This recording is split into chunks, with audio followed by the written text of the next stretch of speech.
l'administration des maires. 19 exécutifs locaux n'ont pas pour le moment des maires, ce qui laisse craindre pour la suite. Et puis, troisième sujet, les dernières arrestations de terroristes et la menace terroriste sur le Burkina. Et le quatrième sujet, les attentats d'Istanbul en Turquie. Sont venus pour le débat Paul Miki Rwamba de Ouaga FM, bonsoir, bonjour en fait. Oui, bonjour Kine, bonjour. Et merci d'être venu pour le débat. Deuxième invité, Soumaïla Rabo de Savane FM, bonjour. Bonjour.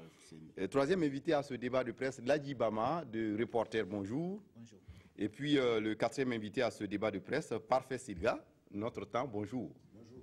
Voilà. Et donc, très rapidement, Paul Miki Rwamba, l'opposition burkinabé, un rétropédalage qui estime qu'il n'y a pas urgence à écrire une nouvelle constitution, que les préoccupations du peuple aujourd'hui sont beaucoup plus actuelles qu'une constitution. Est-ce que vous comprenez ce rétropédalage? Alors moi, je ne parlerai pas de rétropédalage parce que lorsqu'on écoute l'opposition, on est tous d'accord qu'il faut aller vers une 5e République, mais l'opposition remet en doute la démarche choisie par le pouvoir en place pour aller vers cette 5e République.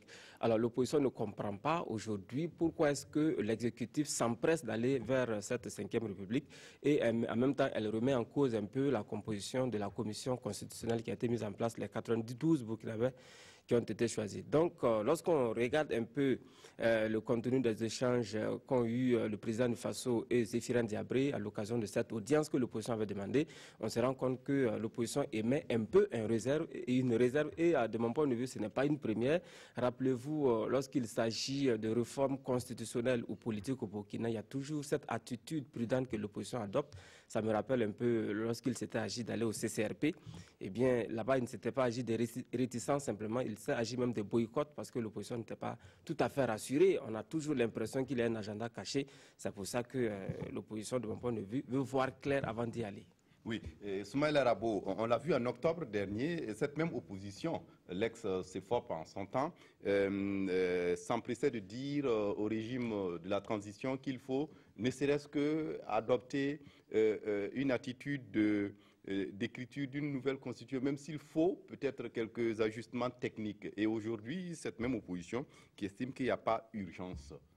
Je me pose des questions, je me demande si ce n'est pas juste une attitude de principe que l'opposition a adoptée. Parce qu'à mon sens, il y a quand même des arguments qui vont dans le sens de passer à une 5e République. Et ces arguments-là sont suffisamment solides. Et d'ailleurs, l'opposition, je crois, elle-même en convient, puisque depuis 2014, fin 2014, toute l'année 2015, c'était l'actualité. Il fallait passer à la 5e République pour rompre définitivement avec le régime de Blaise Compaoré. Et puis, souvenez-vous que la constitution de la 4e République, on l'appelle constitution Blaise Compaoré. C'est comme ça que les constitutionnalistes l'appellent, parce que c'est une constitution qui a été taillée sur mesure pour le président en son temps. Et il y a nécessité à rompre avec cette constitution-là. Maintenant, quelle méthode on utilise pour aller à la 5e République? C'est sur ça que les débats peuvent se faire. Là où je ne comprends pas l'opposition, c'est quand elle dit que ce n'est pas opportun. Je me demande les arguments peuvent être quoi? Parce que quand l'opposition dit oui, les gens ont faim, ils veulent manger, tout ça. Écoutez, c'est la Constitution qui nous permet de vivre ensemble et de chercher à manger sur le même territoire. Donc si la Constitution n'est pas celle que nous tous nous voulons, il y aura difficulté à vivre ensemble et donc à chercher à manger, à prospérer, tout ça. Je crois que c'est la base fondamentale de notre contrat social. Oui, il faut qu'on ait une constitution. Dans sa déclaration du 29 juin, Soumaïla Rabo, oui, l'opposition estime que il y a des problèmes, notamment concernant le décret qui crée et puis qui attribue les rôles et même le fonctionnement. Là, je suis d'accord. Là, je suis d'accord avec l'opposition. C'est des aménagements techniques qu'il faut faire pour avoir le minimum de consensus qui nous conduise vers une bonne constitution. Ça, c'est la méthode. Mais ce n'est pas le principe même d'aller à la 5e République. Moi, je crois qu'aujourd'hui, on ne doit pas discuter du principe d'aller à la 5e République. Ça doit être la même chose pour tout le monde. Nous tous, nous voulons aller à la 5e République pour oublier le passé négatif qu'on a vécu sous Blaise Compaoré. Il y a du positif, on engrange ça, mais ce qui est négatif, il faut rompre avec ça. Donc le principe doit être acquis d'aller à la 5e République. Maintenant, si l'opposition n'est pas d'accord avec les aménagements techniques, ça se discute. Mais il ne faut pas remettre en cause tout le processus. Parce que je me dis, si on a une bonne constitution, on pourra envisager notre décollage économique, notre développement et tout ce qu'on veut. Mais si on n'a pas la constitution de la 5e République, on est là encore à tergiverser, on dit qu'on n'a pas l'argent pour aller. La constitution, c'est ce qui nous réunit autour du minimum. Voilà. Donc, il ne faut pas qu'on dise que, là où je suis d'accord, il y a des gens, quand je regarde dans la liste des membres de la commission constitutionnelle, qui sont des gens du MPP qui viennent à la commission constitutionnelle en tant que société civile. Ça, je suis d'accord avec l'opposition. Ces gens-là, il faut les chasser de là. Voilà. Mais il faut qu'on ait des gens qui nous proposent une constitution. Okay. Ladi Bama, est-ce que vous comprenez cette décision? Et aujourd'hui, est-ce que ce n'est pas une remise en cause de ce processus qu'on est en train d'assister avec cette sortie des CFOP? Non, moi je ne pense pas. Je ne pense pas qu'on puisse parler de remise en cause. Je crois que sur ce point, on est tous d'accord, y compris l'opposition. Tout le monde est d'accord dessus, ils l'ont déjà dit. La 5e République, ça s'impose. Il n'y a pas de débat à ce niveau, moi je pense. Et je ne sais pas si l'opposition a eu à le dire à plusieurs reprises. Maintenant, c'est comme Niki l'a dit, c'est les modalités, c'est la façon d'y aller qui pose problème aujourd'hui. Parce que quand moi j'ai suivi un peu des finances en sortie d'audience avec le président, je crois que c'est surtout au niveau du décret, les modalités même de mise en œuvre de cette commission-là qui pose problème. Il a parlé en temps du mode d'adoption, je crois, des différents articles et tout ça, où pendant que la majorité parle de majorité simple, je veux dire le pouvoir dit que les articles seront adoptés à la majorité simple, l'opposition proposerait le consensus. Je crois que c'est des questions comme ça qui font qu'aujourd'hui, l'opposition veut être rassurée, comme Soumaïla l'a dit. Mais ça, ce sont des détails. Non, ce n'est pas des détails, justement. Parce que là, quand on parle de constitution, je crois que ça devait pouvoir rassembler tout le monde. Il ne devait pas avoir ces petits calculs politiques-là. Parce que, comme ils l'ont dit, le pouvoir, c'est tellement des petits calculs politiques derrière. Quand on parle de majorité simple, tout en sachant que dans cette commission-là, on a vu comment les gens sont désignés là-bas, le pouvoir a toute la majorité là-bas, il n'y a pas de débat dessus. Ils sont sûrs que si on parle en termes de majorité, ils passent ou les met à tous les niveaux. Pendant ce temps, l'opposition n'a qu'une petite partie congrue de cette commission. Ils ne sont pas sûrs de passer. C'est ce qui fait que les gens sont réticents. Ils ne sont pas sûrs qu'en allant à cette commission-là, on pourra laisser tout le monde s'exprimer comme il se doit. L'opposition ne pourra pas s'exprimer parce qu'elle n'aura pas la majorité pour faire passer ses volontés. Oui. Moi, je crois que c'est à ce niveau que se pose le problème. Parfait, Silga. J'arrive à la conclusion que après l'insurrection, après la transition, la politique a repris ses droits. Vous voyez, prenez une opposition qui, il n'y a pas si longtemps, était même prête à ce qu'on adopte une nouvelle constitution pendant la transition. Et qui, quelques mois plus tard, dit « Ah non, là maintenant, il faut mettre la pédale douce, le mot de désignation pose problème, le mode d'adoption des articles pose problème. » La politique, elle est plus ses droits. Et c'est tout à fait normal. L'opposition est dans une logique qui est celle de vouloir influencer aussi la marche de la nouvelle constitution. Et pour cela, si elle peut retarder même la mise en œuvre même de cette constitution, elle va le faire. Parce qu'elle sait très bien que c'est un enjeu. Le pouvoir, cette nouvelle constitution est un enjeu, que ce soit pour le pouvoir, que ce soit pour l'opposition. Avec un certain nombre d'avancées qu'ils ont pu avoir pendant la transition. Le problème, moi je vois le problème, la responsabilité de la classe politique de façon générale. Je ne vois pas le pouvoir, je ne vois pas l'opposition. Ce débat-là, qu'est-ce que nous voulons dans notre nouvelle constitution? Tout en sachant bien que déjà, il y a un certain nombre de points qui sont réglés. L'article 37, aujourd'hui, on n'en parle plus. Comme on dit, c'est maintenant dans du marbre. Il y a un certain nombre de choses qui ont été plus ou moins réglées. Je pense que c'est aujourd'hui là ce qu'il faut renforcer, c'est l'équilibre entre les différents pouvoirs. Donc quand vous regardez, moi quand je regarde, il y a déjà des avancées par rapport à la constitution Blaise Compaoré, comme le dit Irapo. Mais on sent que il y a encore toute la classe politique, on n'est pas encore arrivé, toute la société burkinabé n'est pas encore arrivée à avoir un consensus sur ce que nous voulons comme texte fondamental au Burkina Faso. Pour moi, c'est ça le problème. Donc, oui, mais est-ce que le problème, l'opposition s'est dit que en laissant le président Rochman Christian Kaboré nommer les gens, il y a un agenda derrière la tête. Donc, il faut tout faire pour revoir le mode de désignation, pas de désignation, le mode d'adoption des textes.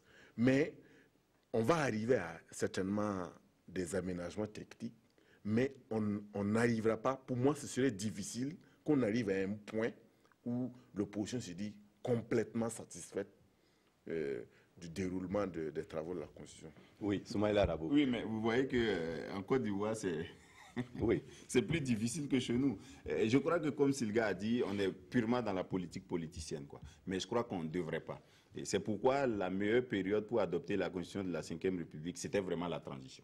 Voilà. Maintenant, il n'y a pas eu le temps de faire ça. Aujourd'hui, on est dans les calculs politiques. Voilà. L'opposition est presque convaincue que le MPP va faire passer des textes pour lui-même. Voilà. Et donc, il y a une méfiance entre les acteurs politiques, alors que quand on parle de constitution, et ça, c'est Salif Diallo qui l'a dit quelques mois avant la chute de Blaise Compaoré, il dit la constitution, on ne l'obtient pas par le passage à la force. Et c'est ce qu'il disait à Blaise Compaoré. La constitution doit obtenir l'adhésion de tout le monde. On doit, nous tous les 17 millions de Burkinabés là, se reconnaître dans la constitution. Sinon, on ne pourra pas vivre ensemble. Donc, il ne faut pas que quelqu'un fasse des calculs politiques pensant qu'on va écrire une constitution pour lui. Ce n'est pas possible. Donc, on peut aller aux travaux en adoptant la méthode qui avait été celle du CCRP, même si ce n'était pas un bon conseil consultatif. Cette commission constitutionnelle peut adopter cette méthode. On travaille par consensus. Chaque fois qu'il y a une objection expresse, on s'arrête et puis on discute. Dans tous les cas, on a tout le temps pour adopter la meilleure constitution de notre histoire. Si on ne fait pas ça maintenant, on est foutu. Oui, Paul Mikirwamba. Oui, et évidemment, c'est bien dit. Hein, je crois que Soumaïla Rabo a dit l'essentiel. Mais voyez-vous, ça ne devrait pas être politique, cette démarche vers l'adoption de la nouvelle Constitution. C'est vrai qu'on a voulu faire une concertation plus large. On a pris des acteurs politiques, c'est vrai, mais dedans, il faut reconnaître qu'il n'y a pas que des acteurs politiques qui constituent la Commission constitutionnelle. Il y a la majorité, il y a l'opposition, certes, mais également des acteurs de la société civile qui sont en proportion non négligeable. Il y a la chefferie coutumière, religieuse, etc.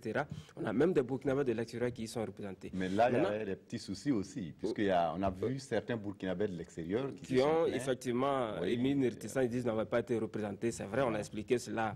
On n'a pas la même quantité de Burkinabés dans tous les pays. Évidemment, il a fallu faire un choix à un moment donné.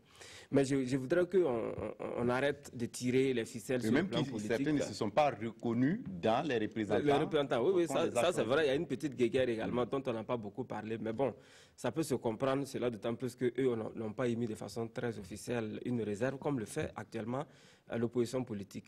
Alors, on est en train d'aller vers un scénario où on risque d'avoir des tiraillements entre acteurs politiques au détriment des autres composantes de cette commission constitutionnelle, parce qu'on parle de consensus national. Donc, il va falloir également que la société civile puisse se faire entendre. Ah oui, bon, pour le moment, la société civile ne parle pas. Peut-être qu'elle se complaît dans sa position ici, mais ce que le risque là, attend de voir. Voilà, peut-être ça. Mais le risque, c'est que la société civile et les autres composantes de cette commission risquent d'être prises en otage par les acteurs politiques, alors que nous sommes dans une démarche consensuelle vers une constitution. Il faut que les gens se rendent compte que là, il ne s'agit pas là d'une démarche politique, ce n'est pas une action politique du tout. L'élaboration, l'écriture de la constitution, ça relève de la compétence de tout le monde. On aurait même pu imaginer une conférence nationale où mais chacun en Côte d'Ivoire, il n'y a que 10 personnes. Oui. Mais justement, le problème se pose également sur le nombre là. On a 92 compétences comme ça qu'on a réunies. En Côte d'Ivoire, on a concentré ça à 10. Il y en a même qui disent qu'il fallait trouver un scénario où on allait avoir des techniciens qui allaient faire le tour, écouter les gens et puis proposer une mouture. Ensuite, on adopte de façon consensuelle que d'avoir 92 personnes qui s'asseyent autour d'une même table. On se demande qu'est-ce que chacun fera comme travail. Ok. Là, Djibama, le maire de Ouagadougou a été installé dans l'après-midi du 30 juin 2015, Arma Bewende, qui est le 6e maire élu de la capitale burkinabé et qui mesure également les défis qui sont les siennes. On ne succède pas à un maire comme Simon Compaoré ou Marin Ilboudo pour vous, les défis, est-ce que l'homme, vous le voyez à la hauteur? Ben, je ne saurais l'apprécier déjà à ce stade-là parce que moi, à part les écrans, je ne le connais pas, je ne sais pas d'où il vient, je ne sais pas qu'est-ce qu'il est, je ne le connais pas. Et quand c'est comme ça, moi je crois que la meilleure façon de réagir à ces gens de situation, c'est de dire, bon, attendons de le voir à l'œuvre parce que déjà, c'est vrai qu'on a vu des choses circuler sur son curriculum vitae et tout ça, mais je crois que même là, ça ne nous renseigne pas trop sur l'homme. Donc moi je pense que c'est au pied du mur qu'on pourra mieux l'apprécier. Mais au-delà même du fait qu'il succède à un monsieur comme Simon Compaoré, moi je crois que c'est surtout même la réalité. La parenthèse Marin Ilboudo est oui, à la délégation. Bon, enfin, bon, ça a été tellement parce qu'il a fait 16 que, ans, 17 ans à la mairie. Tout à fait. Donc, moi, je crois que c'est surtout même la réalité même du terrain aujourd'hui qui est surtout le grand enjeu aujourd'hui. C'est-à-dire qu'il vient dans un contexte où les enjeux sont tels que les maires sont sur la sellette. Il y a les questions brûlantes qui sont là, qu'il va falloir gérer, et souvent même en urgence et tout ça. Il y a la question des lotissements qui sont là, c'est des sujets très brûlants qui sont là. Donc, tout dépendra de l'homme lui-même, ses qualités intrinsèques en tant que maire, qui vont en tout cas déterminer ce qu'il aura à faire à la tête de la ville de Ouagadougou. Oui, parfait Silga. Au-delà de l'installation du maire de Ouagadougou, il y a également des installations de maires qui ne se sont pas passées dans la joie et qu'il y a même 19 exécutifs locaux qui attendent d'avoir leur maire. Et on l'a appris à l'émission Présimètre du jeudi dernier, le ministre d'État Simon Compaoré qui estime que il y a péril dans la demeure si les uns et les autres ne se saisissent pas.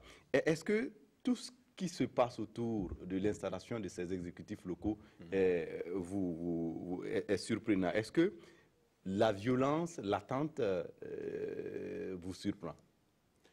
Non, je pense que c'est pas un phénomène tout à fait nouveau.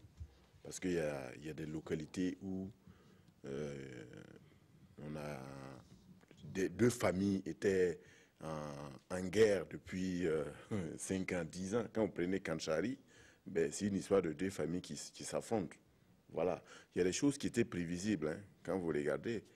Alors, moi, je pense qu'il faut qu'on puisse tirer les leçons. La première position que je fais, c'est qu'on puisse revoir le mot de désignation. Moi, je pense qu'il faudrait qu'on puisse aller à des scrutins de listes où les listes vont être élues. Et quand la liste est élue, si c'est, voilà, la tête de liste devient automatiquement maire. Là, ça peut nous permettre d'éviter toutes ces bagarres qu'on a connues avant. Deuxième proposition, on a vu que dans certaines localités, quand vous prenez Kaya, chaque chef de canton avait son candidat. Je pense qu'il est temps qu'on puisse sortir définitivement les chefs coutumiers du jeu politique.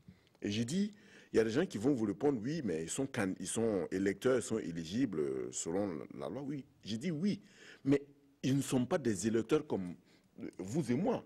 Pour moi, ce sont des grands électeurs. Parce qu'aujourd'hui, si vous avez l'appui d'un chef coutumier, vous avez 200, 300 voix après. Donc pour moi, il est temps aujourd'hui qu'on puisse arrêter ce genre de dérive-là. Pour moi, il faut qu'on puisse arrêter ça. Et ensuite, l'autre proposition, c'est de travailler effectivement avec les partis politiques là, afin qu'elles puissent davantage sévir, je veux dire, au niveau de... Il y a une discipline... Que la discipline, de la discipline, parlons de la discipline, parce que la cohésion du parti, ça c'est un autre débat. La discipline du parti là puisse être respectée.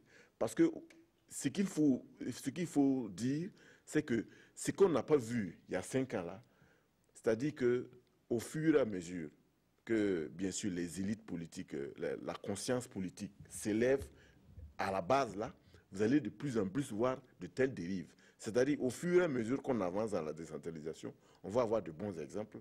Des exemples où, par exemple, Goursi, tous les conseillers ont élu à l'unanimité la dame. Et vous allez avoir des cas où on aura des morts, comme ce qui s'est vu à Kanchari et à Karangoso. également. Oui. Et donc, il faut qu'on puisse travailler effectivement à revoir, comme je le disais, le mode de désignation des maires, et puis à corriger un certain nombre de choses comme l'implication des chefs coutumiers dans la politique. Oui, Soumaïla Arabo, ce qui s'est passé à Karangasso-Vigué, où on estime qu'il y a des Burkinabés de première zone, des Burkinabés de seconde zone, voilà, dans un même pays, quelque part. Est-ce que ce n'est pas inquiétant également par rapport à tout ce qui concerne l'esprit de la décentralisation, de la communalisation du territoire? C'est vrai que c'est tellement grave que dans les reportages de la télévision, j'entendais parler d'autochtones et de migrants. Ça m'a vraiment choqué. Je crois qu'il faut en finir avec cet esprit ethniciste-là dans notre pays.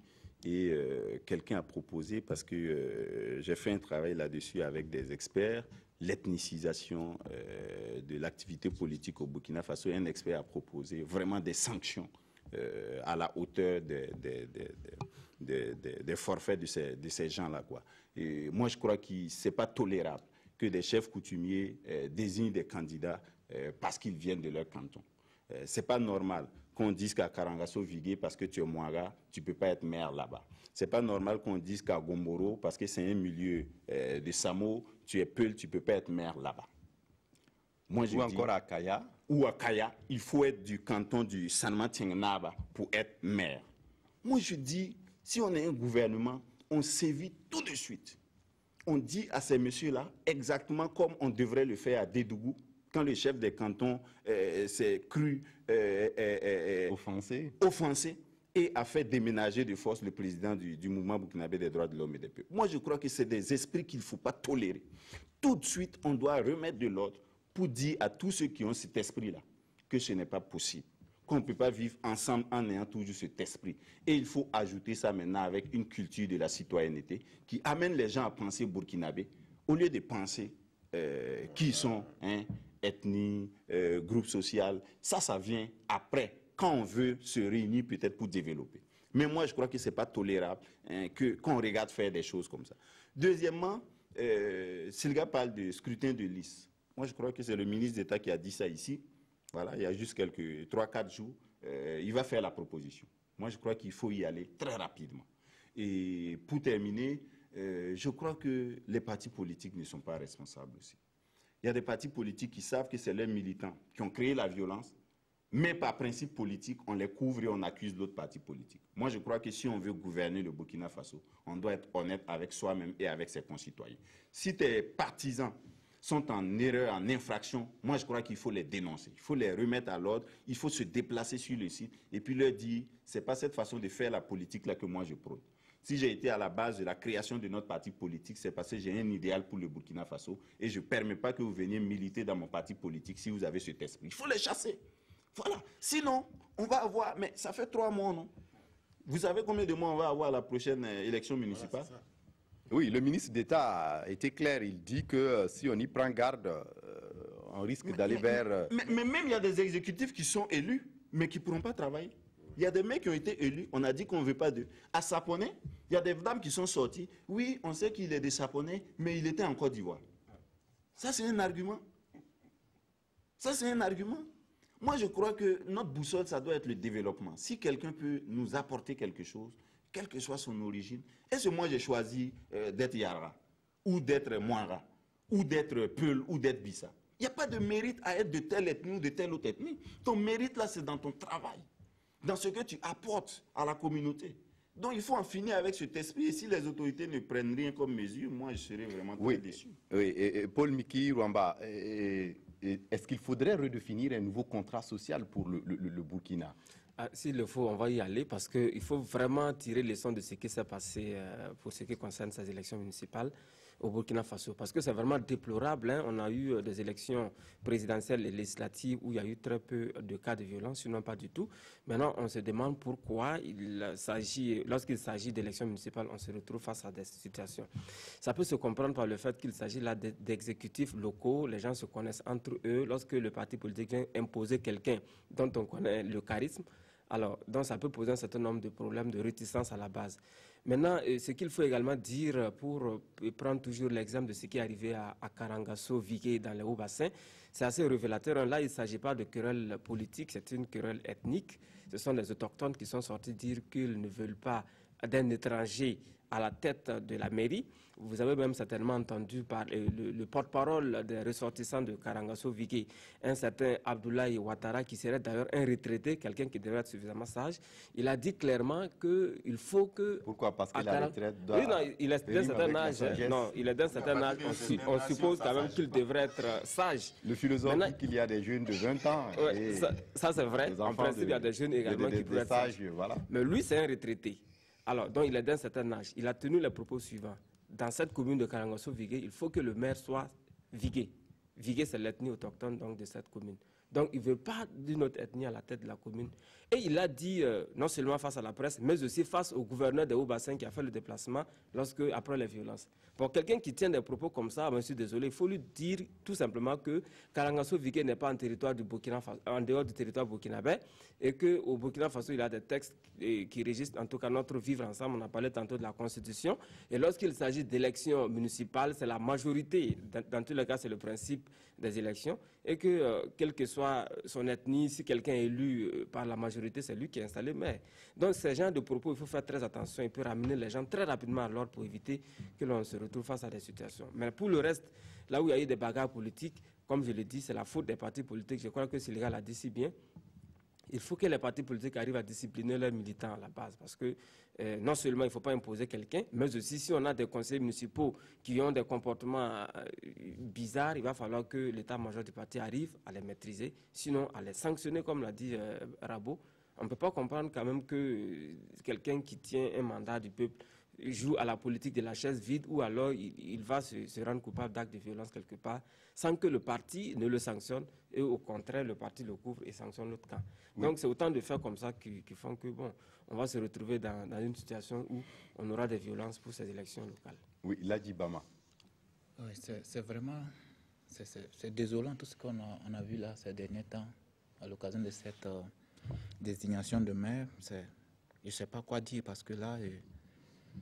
Je ne sais pas, le Burkina, finalement, on ne sait pas où on va. Hein. On avait cru que c'était des choses qu'on avait dépassées depuis longtemps, mais quand on regarde ce que certains font, ce que certains disent, vraiment, je crois qu'on a encore un très long chemin à parcourir. Je ne sais pas. Mais moi, quand j'y regarde de plus près, je pense que c'est surtout du côté des politiques que les gens devaient pouvoir s'assumer plus. Parce que tout ce qui est arrivé, on avait vu venir. Et je me souviens que le jour même du scrutin, le 22, le président du Faso lui-même avait tenu un discours où il avait dit qu'on avait franchi le Rubicon. Et au soir même, je me souviens qu'on avait animé un plateau ici avec le ministre d'État, Simon Compaoré, où nous tous on avait déjà vu venir toutes ces choses-là. Mais qu'est-ce qui a été fait pour éviter ça? Absolument rien. On voyait venir, mais on n'a rien fait pour éviter ça. Et quand on regarde, c'est toujours les mêmes calculs politiques. Je pense que même dans certaines localités, il y avait des informations qui remontaient et qui faisaient état effectivement d'un certain nombre de menaces par rapport à la mise en place des conseils municipaux. Par exemple, à Kanchari, je pense que l'État aussi n'a pas été visionnaire. On aurait pu effectivement sécuriser davantage certaines localités pour éviter que des gens ne se rendent dedans, qu'il y ait ces morts qu'on a constatées. Moi, je ne pense pas, c'est pas qu'ils n'ont pas été visionnaires. Ils voyaient venir. Mais en réalité, c'est quoi? C'est des calculs politiques. Les gens ne veulent pas s'assumer, c'est tout. Sinon, au soir de l'élection, ce qui s'est passé, par exemple, dans le grand cadre de Ouaga ici, où les gens sont sortis et disent non, si ce n'est pas nos candidats qui passent, on brûle tout ici, on casse tout ici. On a parlé de ça ici à maintes reprises. On a dit qu'il fallait sévir. Mais tout simplement parce que c'est des gens du parti au pouvoir, on ne veut rien faire, ils sont forts. On les laisse faire, c'est la complaisance à tous les niveaux. Sinon, comment on peut comprendre ça? Dans un pays sérieux où on voit des gens qui sortent comme ça, qui menacent la République, mais on lève. Qu'est-ce qui a été fait pour sanctionner ces gens-là? Absolument rien. Hein? Et même ce qui s'est passé encore, vous allez voir, on ne fera rien pour sanctionner qui que ce soit. On va continuer comme ça. Et à la prochaine élection, on va voir encore plus de morts. On aura peut-être 6 maintenant, ou bien 10. Et puis, on va continuer comme ça, ce sera comme ça. Donc, il faut craindre les frustrations. Non, justement.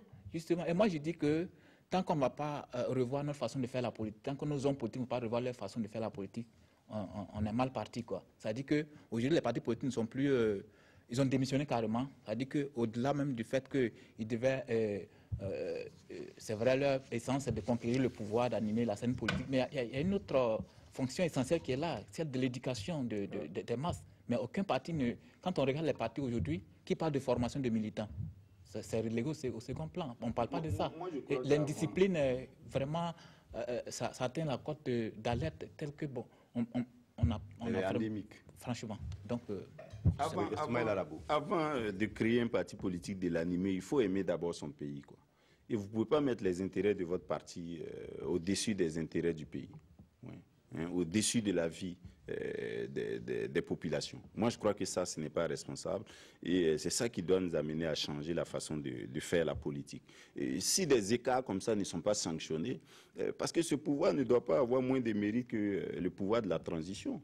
Je sais que le ministre Auguste Denis-Barry avait demandé à la gendarmerie d'entendre Ablasse Ouedraogo après ces écarts de langage.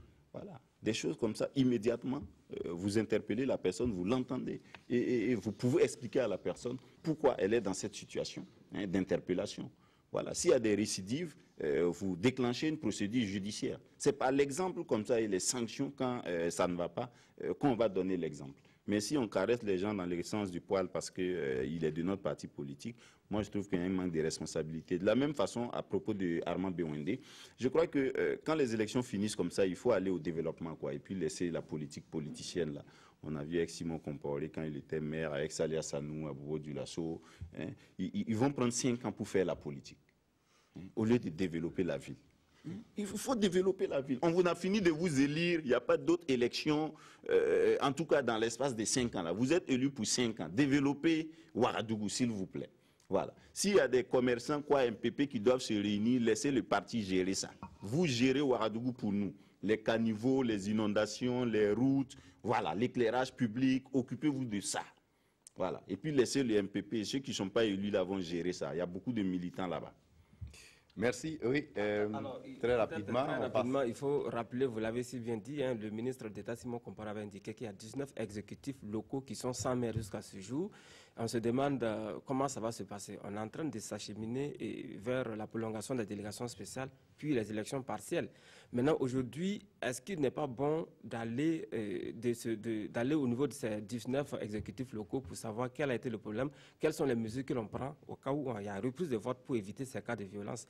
Parce que les gens sont toujours campés sur leur position. Rien ne nous dit que la situation est réglée. On va repartir à des élections. Si ce n'est pas sécurisé, si les choses ne se passent pas dans les règles de l'art, on va retomber dans les mêmes situations parce que le conflit reste toujours latent dans tous ces exécutifs locaux. Mais est-ce que c'est pas mieux de ne même pas faire des élections? Il faut les mettre en délégation spéciale, puisqu'ils ne veulent pas de maire. Ils ne veulent pas de maire. Ça grippe le développement. Ils ne veulent pas de maire.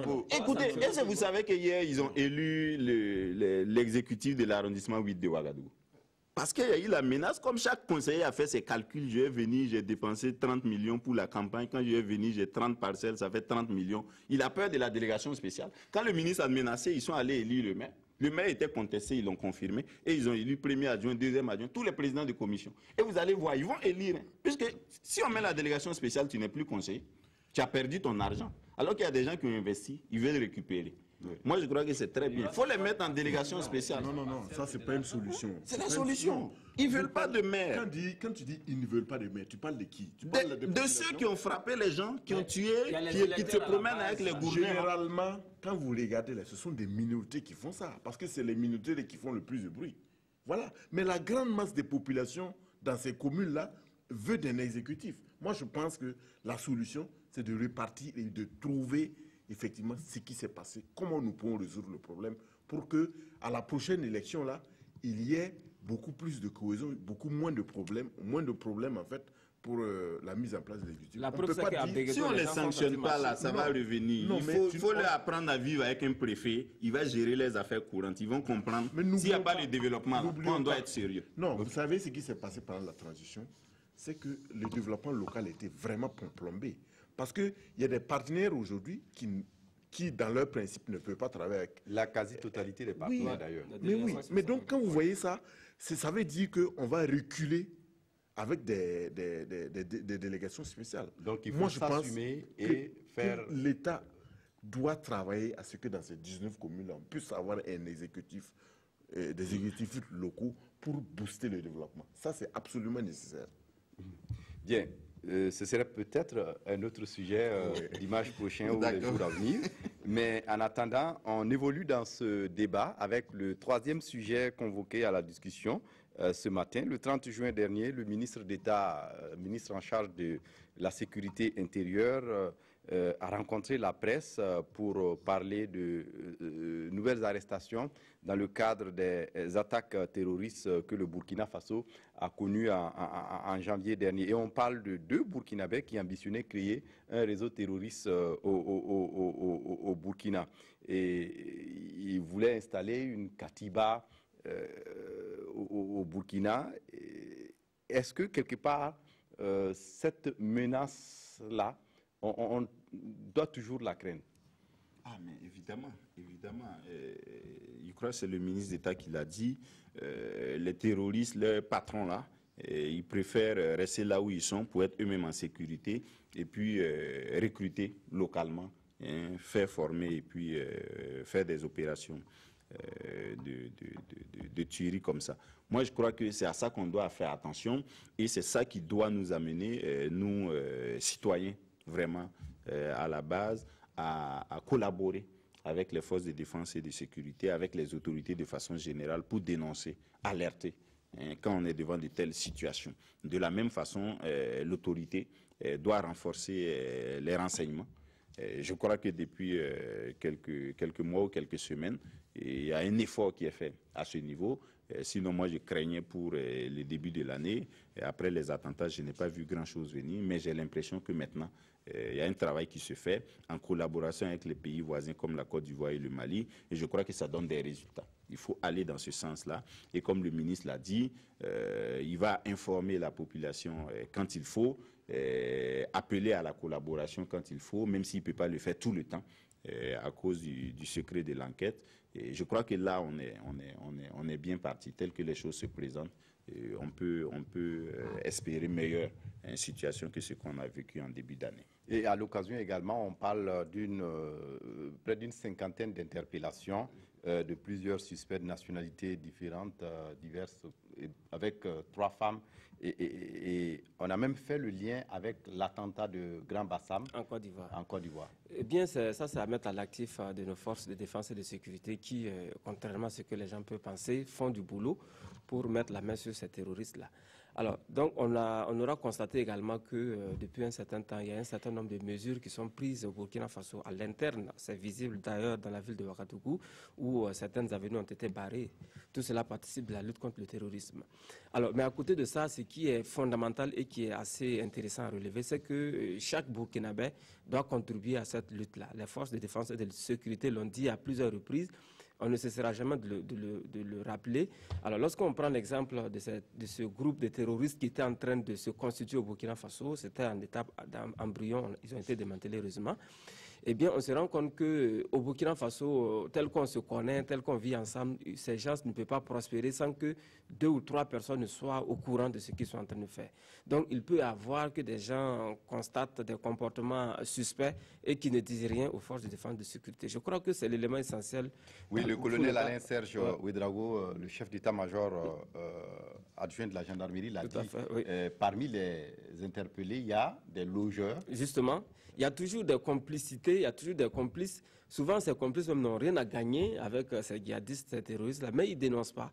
On peut être témoin d'un fait, on se dit, bon, écoute, même si je dis qu'il n'y aura rien, mais il faut toujours dénoncer comme le disent généralement les forces de défense et de sécurité, quitte à ce qu'on fasse une enquête pour voir que le type, ce qu'il fait n'a rien à voir.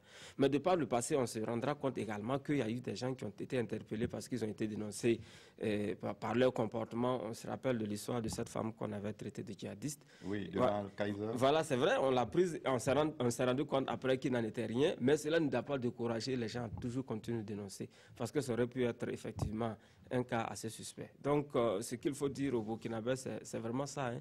Il faut dénoncer, ça ne coûte rien. Même si après on se rend compte qu'il n'y a rien, on continue. Quoi. Oui, parfait, Silga. Je voulais revenir sur un élément important, c'est effectivement ces 2 jeunes qui étaient radicalisés. Alors, je pense que le ministère chargé des cultes, le ministère de l'administration territoriale doit prendre des mesures pour qu'on puisse surveiller les filières djihadistes au Burkina Faso. Parce qu'en réalité, il y a des filières dormantes au Burkina, en tout cas, selon certaines informations, il y a des filières dormantes au Burkina. Il faut pouvoir les démanteler. La deuxième chose que je voulais ajouter, c'est qu'il faut qu'il y ait une collaboration avec les mouvements religieux au Burkina Faso, et même peut-être la communauté musulmane. Parce que, vous le savez bien, il y a des jeunes qui vont en Syrie, il y a qui vont dans d'autres pays pour apprendre le Coran. Je parle sous le contrôle Et même qu'il y a des confrères. prédicateurs qui viennent selon certaines informations Oui. et avec des prêches qu'ils entretiennent ici, on procède à des lavages de cerveau Voilà. qui peut être un terreau fertile pour que le radicalisme et la radicalisation puissent prendre... Voilà, c'est-à-dire qu'il racine. faut qu'on puisse surveiller ces mouvements radicaux-là pour qu'effectivement, on puisse avoir des informations précises sur ce que les gens sont en train de préparer. Parce qu'il ne faudrait pas, pour moi, il ne faudrait pas attendre d'arriver à la situation du Sénégal. Aujourd'hui, tout le monde dit que le Sénégal est la prochaine cible. Et effectivement, il y a un certain nombre de mosquées où on vous dit, oui, qu'il y a un deuxième Coran qui n'est pas connu, et où il y a des hadiths, c'est un foutou de hadiths ou d'autres éléments. Et vous vous rendez compte quand vous écoutez certains experts là que, bon, ce qui arrive au Sénégal là, si on ne fait pas attention, ben, c'est assez grave. Moi, je pense que nous avons l'occasion, au regard des arrestations qui ont été faites là, de surveiller effectivement un certain nombre de faits religieux au Burkina Faso.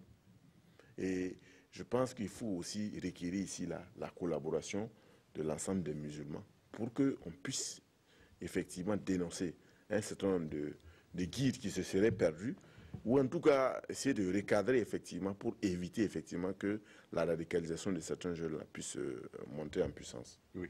Et Ladji Bama, donc la menace est persistante et face à cette menace, les confrères l'ont dit, il faut plus de la vigilance, mais est-ce que vous sentez les lignes bouger vraiment dans la lutte au Burkina? Ben, au regard de ce qu'on vient d'avoir comme information du ministre d'État, on peut considérer que les lignes bougent. Seulement, il faut oser croire que ce n'est pas juste un coup de pub. Il faut oser croire que ce n'est pas juste pour communiquer, parce que moi, je note aussi que le ministre d'État sort maintenant de son silence parce que avant ça, il y a eu pas mal de critiques aussi à ce niveau. On leur a reproché que depuis longtemps... Non, mais le curseur a bougé parce que simplement Oui. le contexte... oui, justement, c'est de n'est plus ça le que même. je parle justement. Parce Oui. que pour Il y a ça, des arrestations qui Oui. ont été opérées depuis justement. 2015. Et même là, les gens, on se demandait un peu pourquoi, depuis les gens dont on parle, au départ, on n'a même pas dit que c'était depuis décembre qu'on les avait arrêtés. Hein. On a fait croire que c'était comme si quelque chose qui venait de se passer, alors que c'était une affaire qui remonte à décembre, même si le ministre, la dernière fois, a dit que c'était pour les besoins de l'enquête qu'on a gardé ça sous silence.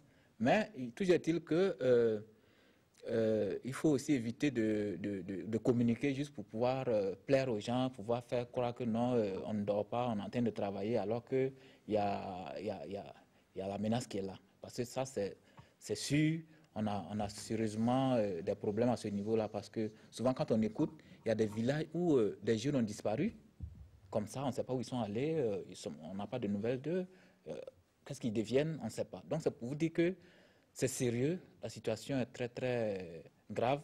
Il faut que les gens se mettent au travail sérieusement. Il ne faut pas s'amuser, il ne faut pas, parce qu'on fait des critiques, et se lever pour dire non, on a arrêté des jeunes qui étaient en train de se radicaliser pour pouvoir montrer qu'on travaille, alors qu'en réalité, ce n'est pas si profond que ça. Voilà ce que moi je peux dire à ce niveau. Oui, Soumaïla Rabo, d'aucuns aussi ont estimé que dans cette lutte, et bien que la menace soit persistante, il faut aussi travailler à éviter la stigmatisation de certaines communautés.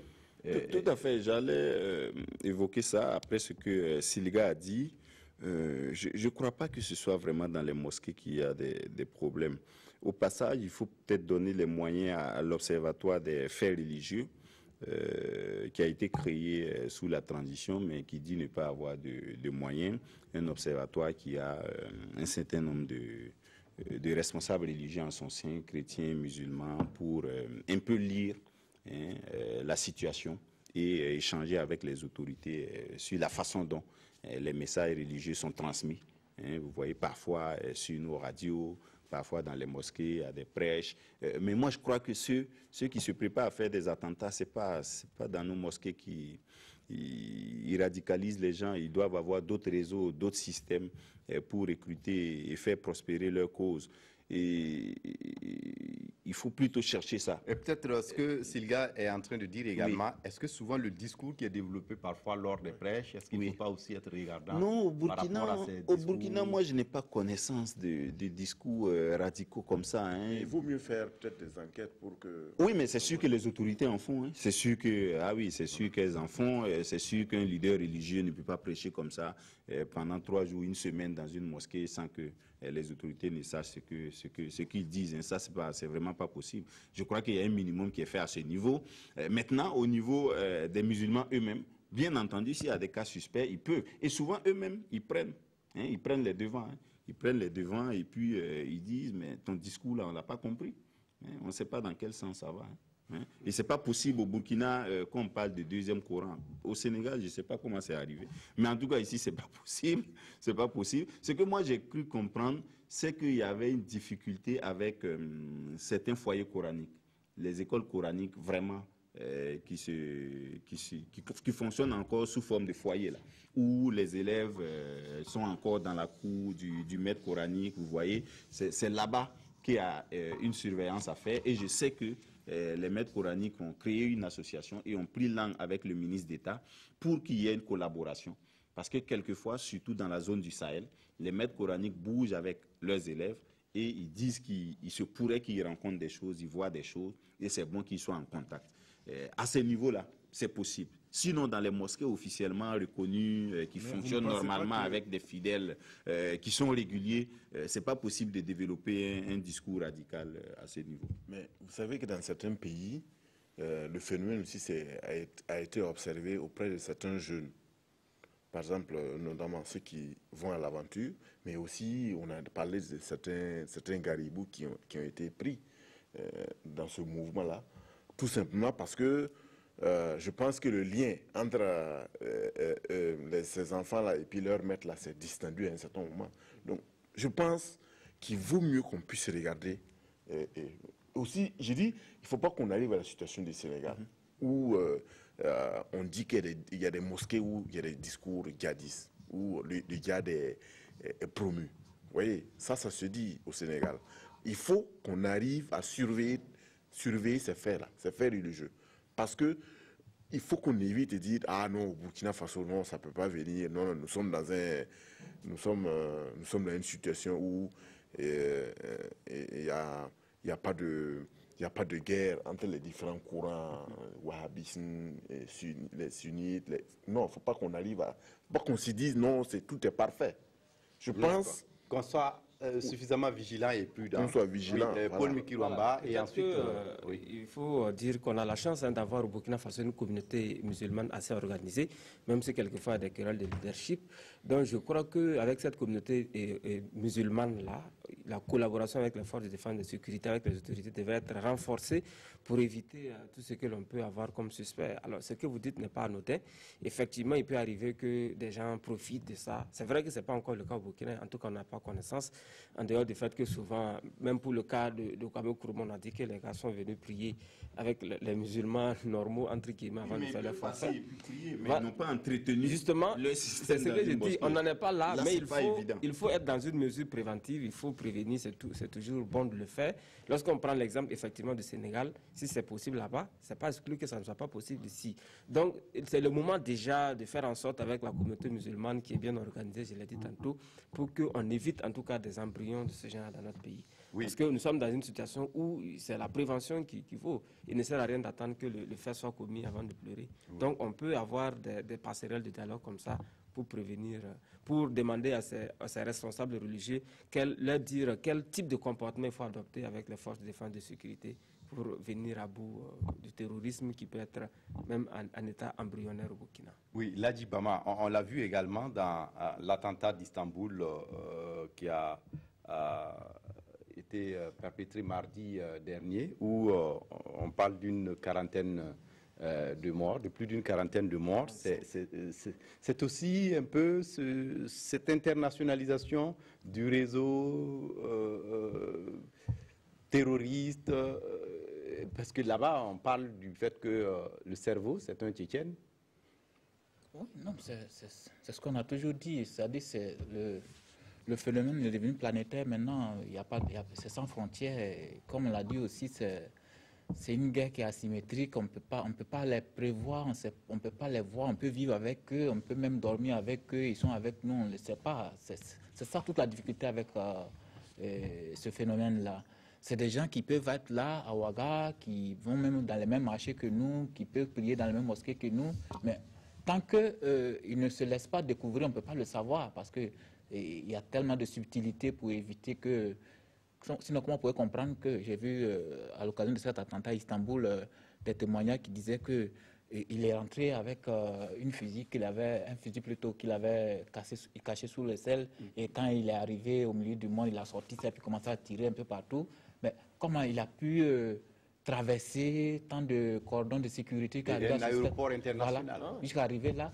Donc franchement, c'est vraiment un phénomène contre lequel on l'a toujours dit, c'est difficile de lutter, c'est très difficile de lutter, mais on ne doit pas quand même. Et surtout qu'il y a souvent des complicités. Oui, c'est sûr, oui. Ils se nourrissent surtout de ces gens, de complicités. Par exemple, complicité, ils ne peuvent pas. C'est certainement, avant de venir, il y a certainement des gens, ils ont certainement des pisteurs et tout ça avec qui ils travaillent. Bon, c'est vraiment complexe comme phénomène. Oui, on a parlé de l'État islamique, mais jusque-là, on ne les a pas entendus.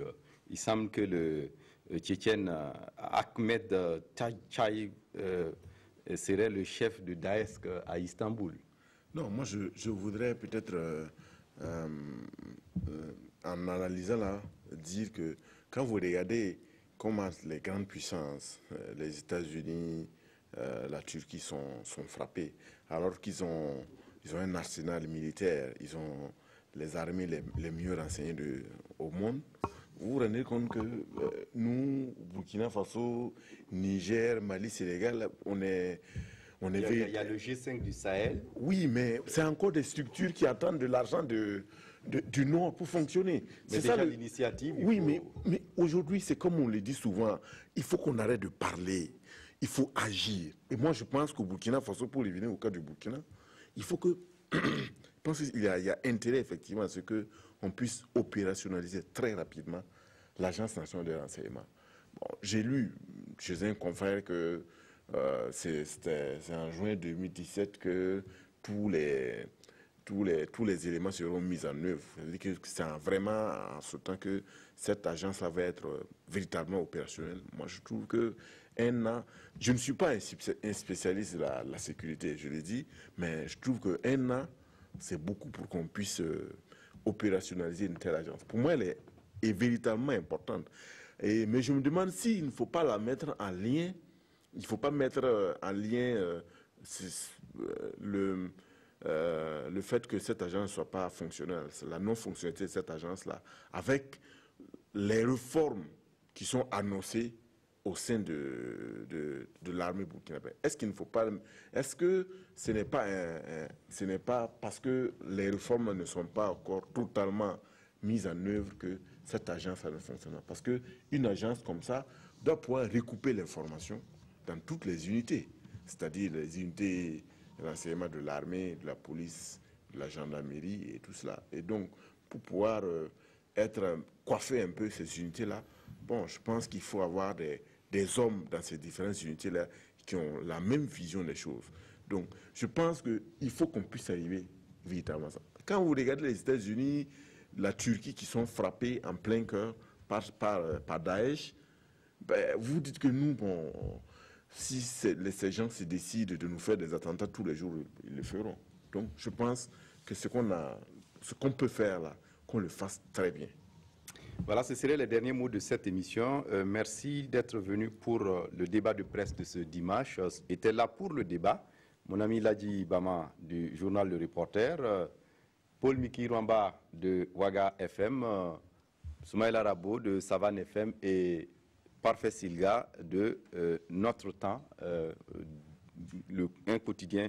Voilà. Et donc, merci à vous d'être venus pour le débat. Merci à vous, téléspectateurs, pour votre attention. Et à dimanche prochain pour d'autres sujets. Au revoir.